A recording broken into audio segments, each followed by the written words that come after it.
سيدنا محمد وعلى آله وأصحابه أجمعين. أما بعد، قال الله تعالى في القرآن المجيد والفرقان الحميد: أعوذ بالله من الشيطان الرجيم، بفضل بسم الله الرحمن الرحيم. ولله على الناس حج البيت من استطاع إليه سبيلا. صدق الله العليم.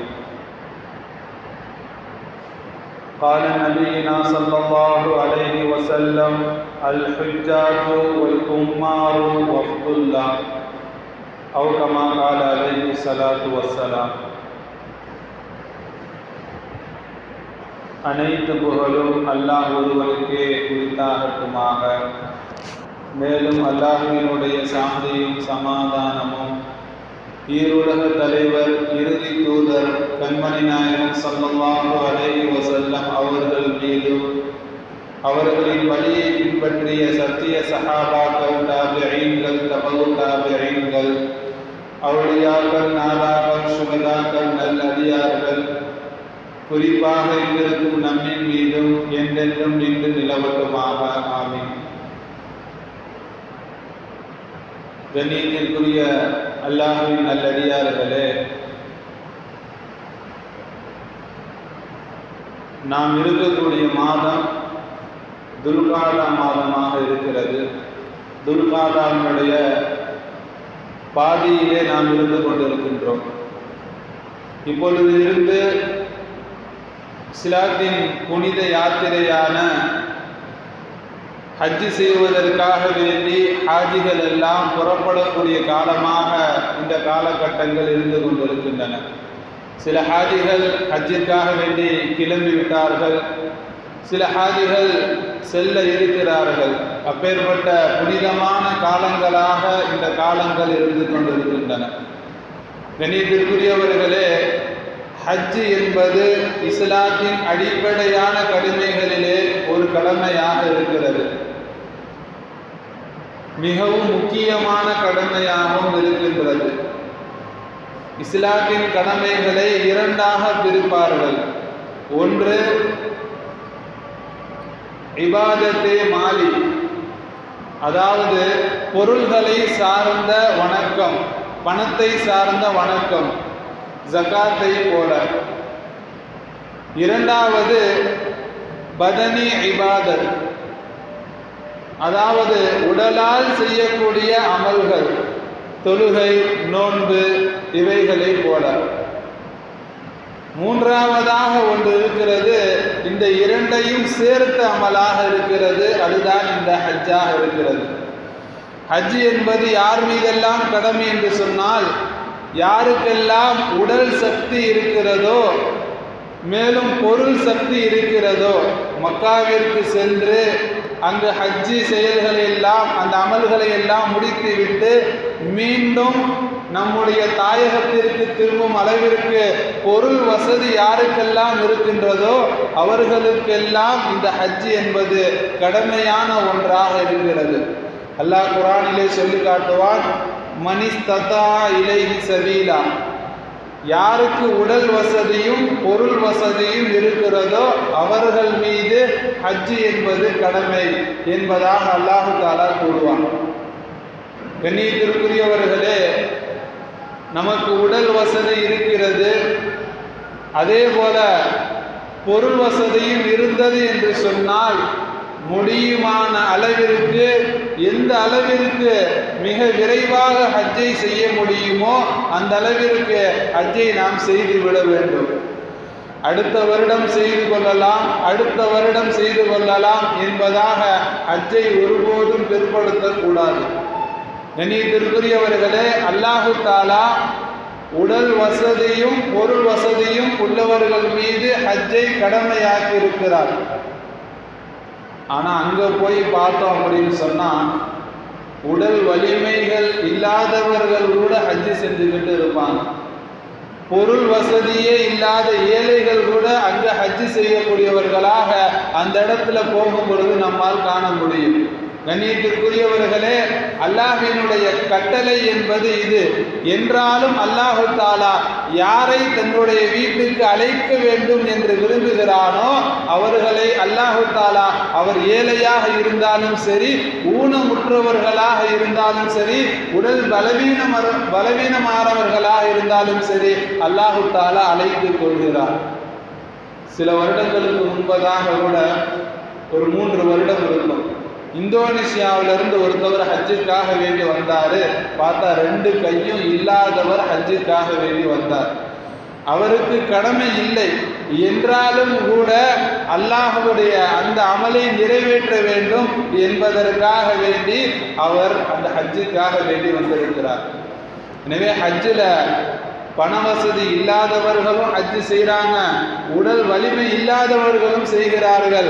இன்னொரு புறம் பார்த்தோம் என்று சொன்னால், எல்லா வசதியும் இருந்தும் கூட ஹஜ்ஜுக்கு நசீப் இல்லாதவர்களாக சில மக்கள் இருந்து கொண்டிருக்கிறார்கள். வேறுபட்ட மக்களை விட்டும் அல்லாஹ் தஆலா நம்மை பாதுகாத்து அருள் புரிவானாக. கண்ணியத்திற்குரியவர்களே, யாருக்கெல்லாம் ஹஜ்ஜு கடமையாக ஆயிடுச்சோ அவங்க ஹஜ்ஜு செய்யணும். யாருக்கெல்லாம் 2ல் 1 வசதி இல்லையோ அவர் ஹஜ்ஜுக்காக வேண்டி ஆசைப்படணும். நாம் ஆசைப்படும் பொழுது அல்லாஹு தாலா எந்த ஒரு சபபுமே இல்லாமல் இருந்தாலும், எந்த ஒரு காரியங்கள் இல்லாமல் இருந்தாலும் கூட அல்லாஹு தாலா நம்முடைய ஆசையை கொண்டு அல்லாஹு தாலா அவனுடைய இல்லத்துக்கு அழைத்து கொள்வான். எத்தனையோ வரலாற்று நிகழ்வுகளை பார்த்தோம் அப்படின்னு சொன்னால், மிக ஏழையாக இருப்பார், நினச்சி கூட பார்க்க முடியாது அவருடைய வாழ்க்கையில் ஹஜ்ஜுக்கு போகிறத. ஆனால் அவர் இலகுவாக ஹஜ்ஜு செஞ்சுட்டு வந்துடுவார். கண்ணியத்திற்குரியவர்களே, இது அல்லாஹ்வினுடைய குதிரத்தாக இருக்குது.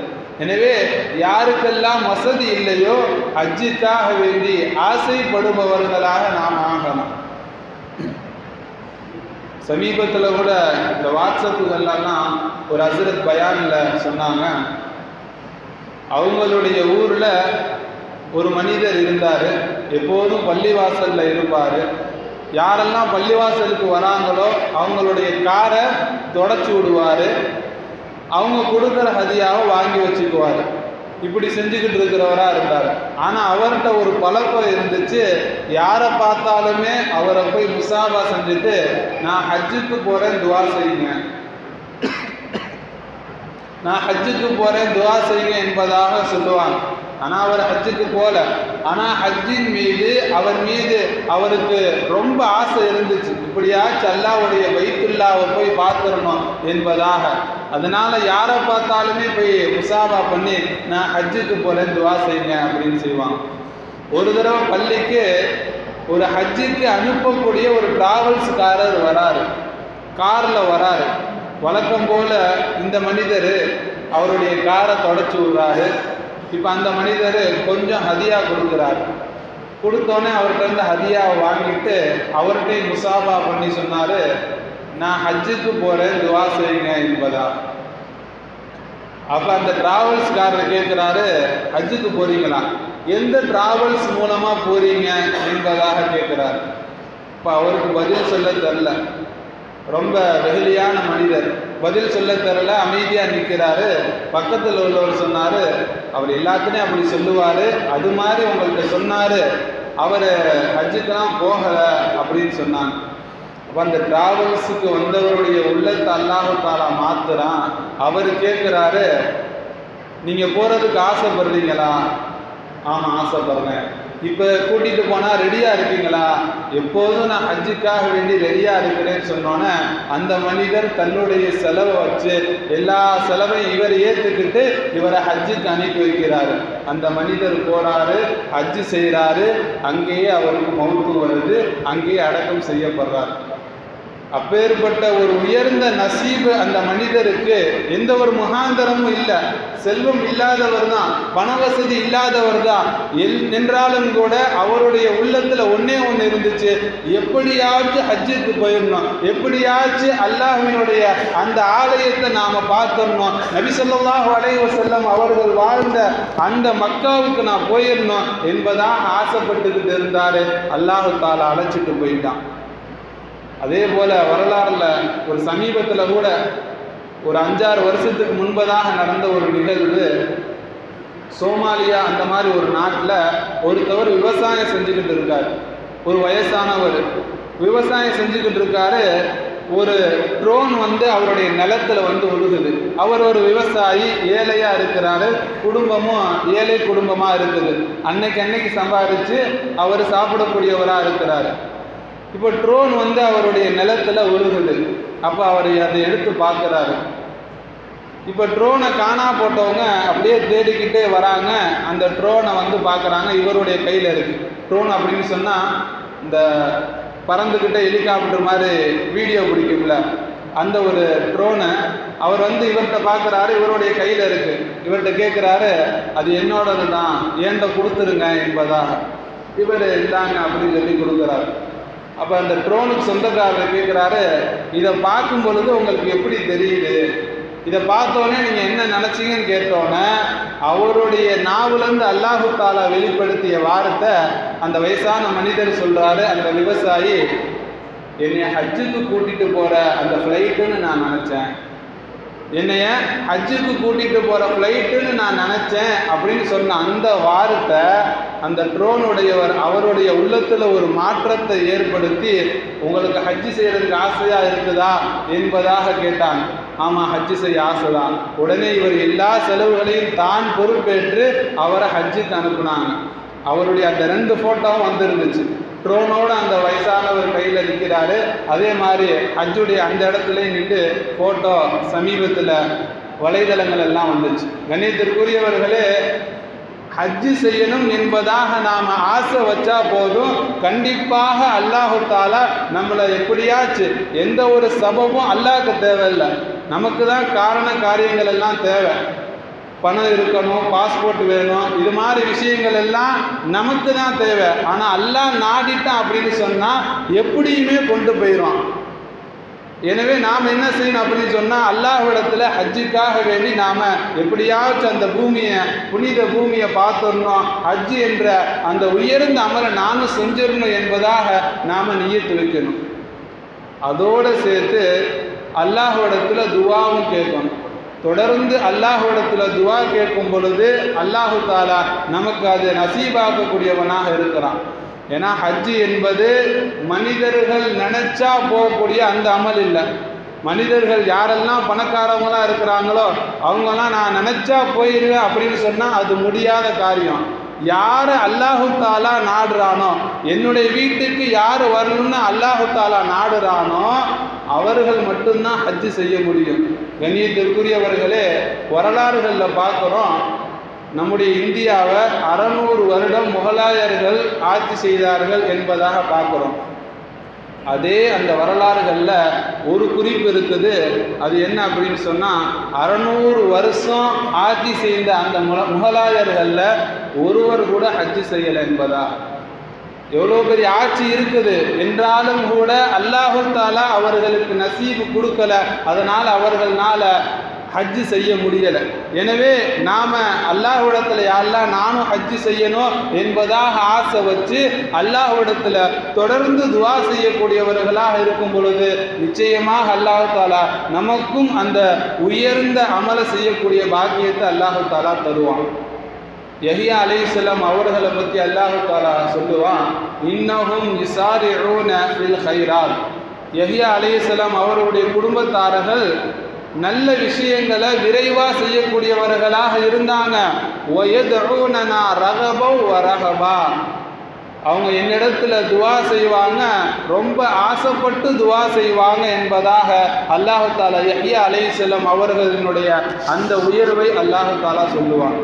எனவே கண்ணியத்திற்குரியவர்களே, அதிகமாக அல்லாஹ்விடத்தில் இந்த ஒரு அமலை எனக்கும் நசீபாக்கி கூடிய அல்லாஹ் என்பதாக அல்லாஹ்விடத்தில் துவா செய்ய வேண்டும். அதோடு சேர்த்து ஒரு சிறிய முயற்சிகளும் நம்மளால் முடிந்த அளவு நாம் செய்யணும். எந்த அளவுக்கு நம்மளால் அதுக்குன்னு ஒரு பேகை வச்சுட்டு டெய்லி ஒரு 10 ரூபா அதில் போட்டு, யா அல்லாஹ் நான் இப்படி இதுக்காக வேண்டி ஹஜ்ஜுக்காக வேண்டி இப்படி சேமிக்கிறேன், யா அல்லாஹ் எனக்காக வேண்டி ஹஜ்ஜு செய்யக்கூடிய பாக்கியத்தை கூடிய அல்லாஹ் என்பதாக ஒரு சிறிய முயற்சி எடுக்க வேண்டும். ஆனால் இந்த முயற்சியை வச்சு அல்லாஹ் கூட்டிகிட்டு போவானா என்பதாக இருந்தால் இல்லை. நம்முடைய முயற்சி அல்லாஹ் பார்ப்பான், நம்மளுடைய ஆசையை அல்லாஹ் தாலா பார்ப்பான், நம்மளுடைய அந்த துவாவை அல்லாஹ் தாலா பார்ப்பான். இதெல்லாம் அல்லாஹ் தாலா பார்த்துட்டு இவைகள் எல்லாம் சரியான நோக்கத்துக்காக வேண்டி சரியாக இருந்துச்சு அப்படிங்கிற பட்சத்தில் அல்லாஹ் தாலா தன்னுடைய வீட்டுக்கு அழைக்கக்கூடியவனாக இருக்கிறான். துல்ஃபிகார் என்று சொல்லக்கூடிய பக்கத்து நாட்டினுடைய மிகப்பெரிய ஒரு ஆலிம், பல நாடுகளுக்கு பயணம் செஞ்சு அந்த நாட்டினுடைய செய்திகள் எல்லாமே கிதாபாக போடக்கூடியவங்க, அங்கே உள்ள மக்கள் எல்லாத்தையும் சந்தித்து அவங்களுடைய வாழ்க்கை வரலாறுகளை எழுதக்கூடிய மிகப்பெரிய ஒரு ஆலிம் துல்ஃபிகார் ரஹ்மத்துல்லாஹி அலைஹி. அவங்க இப்போ இருக்கிறாங்க. அவங்க ஒரு கிதாபில் ஒரு சம்பவத்தை எழுதுகிறாங்க. அண்டை நாடான ஒரு நாடு, அதனுடைய பேர் தெரியும் என்றாலும் கூட இப்போ சொல்லலாமா என்பதாக தெரியல. அதனால அண்டை நாடான ஒரு நாடு, அந்த நாட்டில் ஒரு பால்காரர் இருந்தார். அந்த பால்காரர் அவருக்கு ஹஜ்ஜு செய்யணும்னு ரொம்ப ஆர்வமாக இருந்துச்சு, ரொம்ப ஆசைப்பட்டார். எப்படியாச்சும் அந்த புனித பூமிக்கு போய் அந்த உன்னதமான அமலை நான் செஞ்சிடணும் என்பதாக ஆசைப்பட்டார். இப்போ அவர் ஒரு ஹஜ்ஜு செய்யக்கூடிய குழு போகிறத பார்க்குறாரு. அவங்கள்ட்ட போய் கேட்குறாரு, நாம் எப்படி ஹஜ்ஜு செய்யணும், இங்கேருந்து நீங்கள் அடுத்து எங்கே போவீங்க, அங்கேருந்து அடுத்து எங்கே போவீங்க, எப்படி ஹஜ்ஜுக்காக வேண்டி அந்த மக்காவை நாம் அடையணும் என்பதாக கேட்குறாரு. அப்போ அவங்க சொல்கிறாங்க, இந்த ஊர்லேருந்து அந்த ஊர் வரையும் ட்ரெயினில் போக போகிறோம், அங்கே ஹஜ்ஜுடைய ஆஃபீஸ் இருக்கும், அங்கே போய் நம்முடைய பாஸ்போர்ட்டை நாம் கொடுத்தோம் அப்படின்னு சொன்னால் அவங்க கப்பலில் நம்மளை அனுப்பி வைப்பாங்க. அந்த கப்பலில் போய் ஜித்தாவில் நாம் இறங்குவோம், ஜித்தாவில் இறங்கின பிறகு அங்கேருந்து நாம் மக்காவுக்கு போவோம் என்பதாக எல்லா விஷயத்தையும் அவர்கிட்ட சொல்லி காமிக்கிறான். இப்போ அந்த மனிதருக்கு எப்படியாச்சும் நாம் ஹஜ்ஜு செய்யணும் என்ற அந்த ஒரே ஒரு சிந்தனை மட்டும் இருக்குது. நேராக அவரும் சேர்ந்து அந்த மக்களோட அந்த ட்ரெயினில் ஏறிடுறாரு. ஏறி அந்த ட்ரெயினில் போய்கிட்டு இருக்க நேரத்தில் அந்த டிடிஆர் வரார்.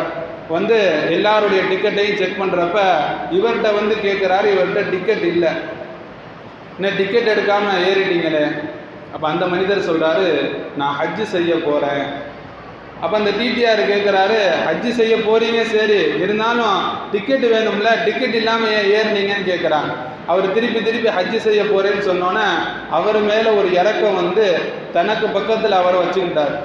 இப்போ எந்த இடத்துல இறக்கணுமோ அந்த இடத்துல இறக்கிட்டாங்க.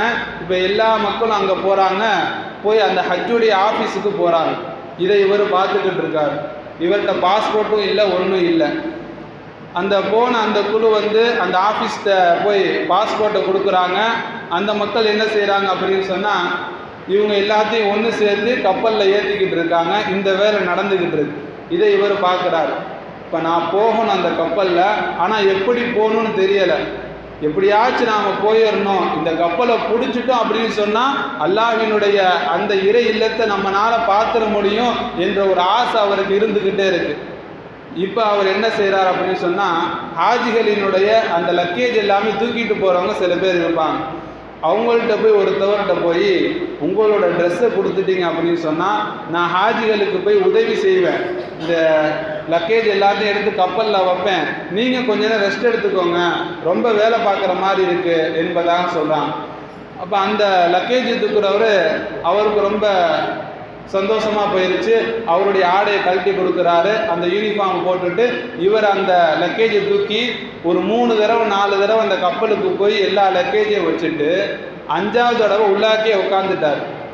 அவர் கொடுத்த அந்த யூனிஃபார்மை கழட்டிட்டு வேற ஒரு அந்த லக்கேஜ் தூக்குறவர்கிட்ட கையில் கொடுத்துட்டு இதை அவர்கிட்ட போய் கொடுத்துருங்க அப்படின்னு சொல்கிறார்.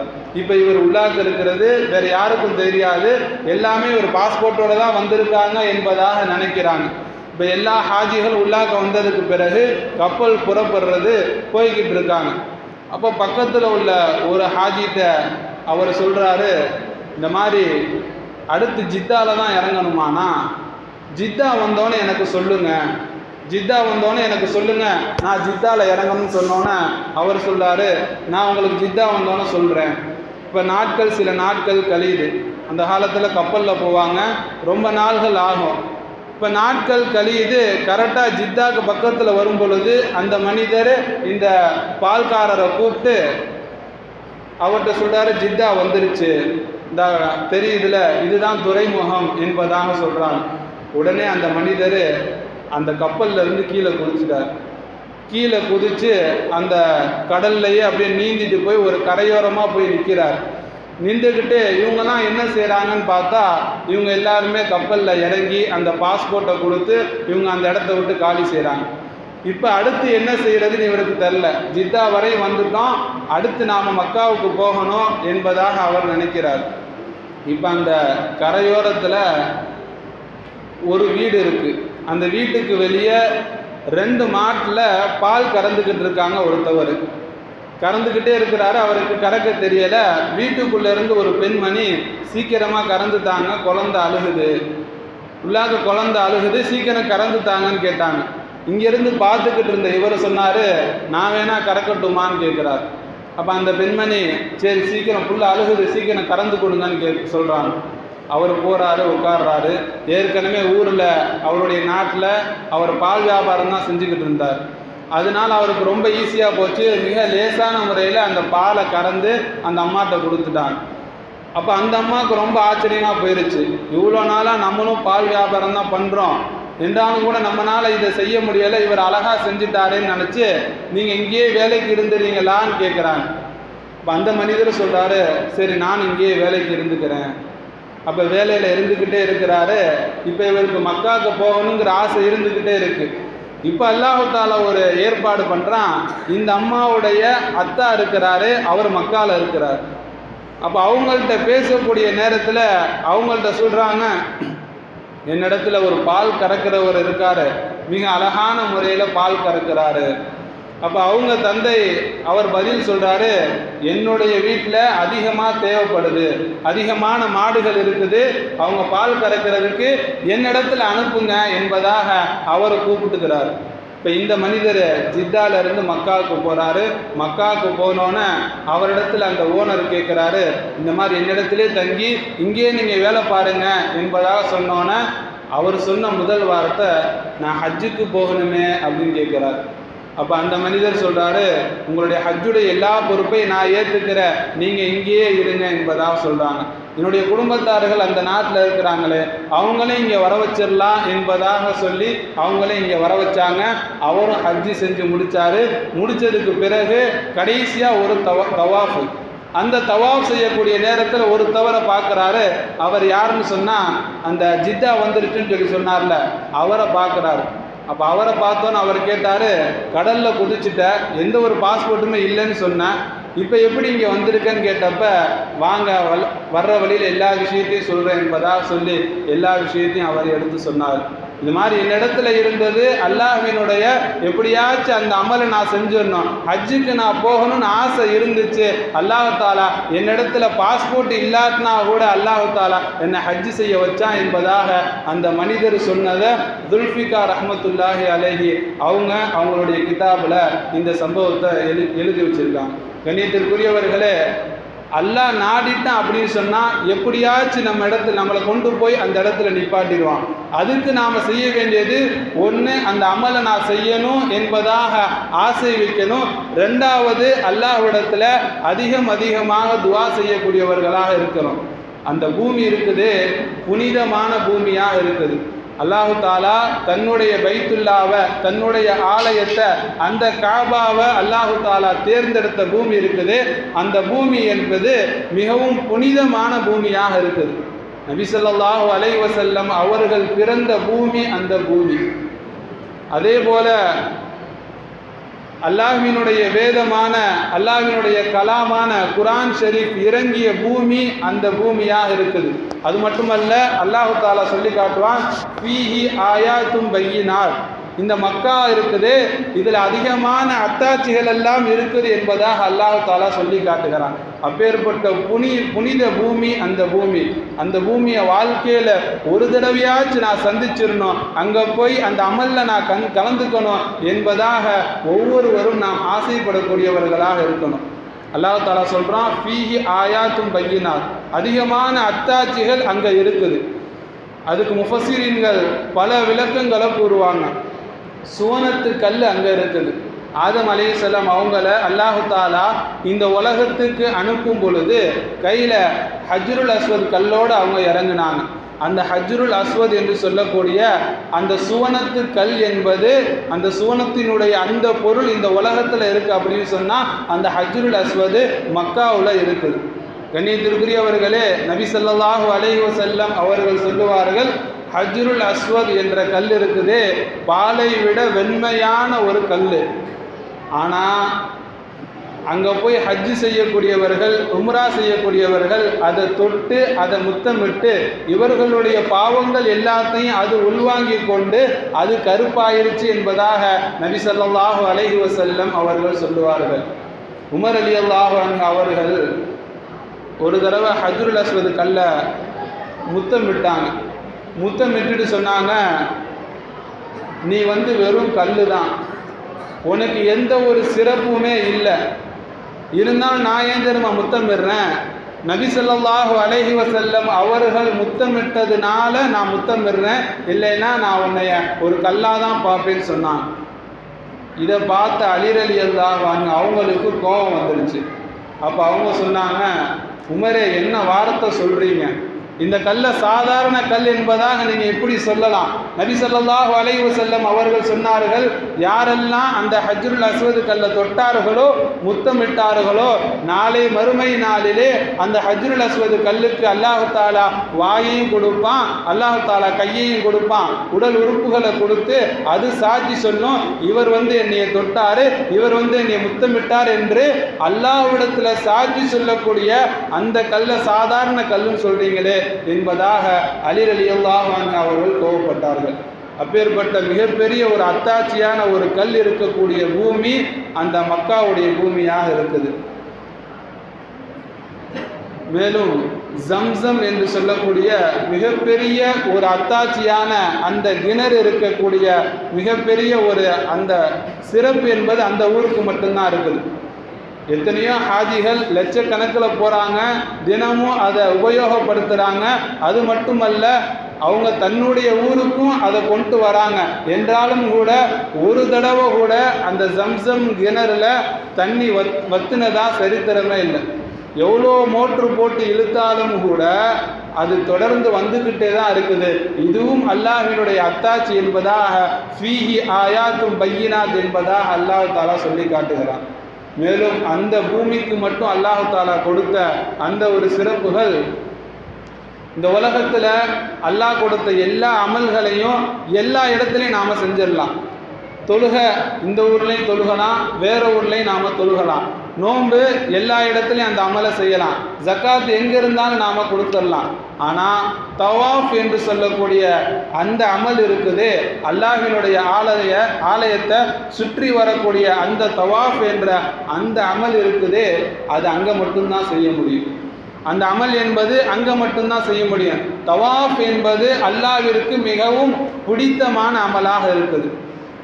கண்ணியத்திற்குரியவர்களே, முஃபஸ்ஸிரீன்கள் கூறுவார்கள், அல்லாஹு தாலா மனித படைப்பை நான் படைக்க போகிறேன்னு சொல்லுவான். அப்போ மலக்குமார்கள் சொல்லுவாங்க, உன்னைய வணங்குறதுக்கு நாங்கள் இருக்கிறோம், அப்போ எதுக்கு நீ இந்த மாதிரி ரத்தத்தை ஓட்டக்கூடிய மனிதர்களை படைக்கிறீங்கன்னு சொல்லி கேட்பாங்க. அப்போ அல்லாஹு தாலா சொல்லுவான், உங்களை விட எனக்கு ரொம்ப தெரியும் என்பதாக சொல்லுவான்.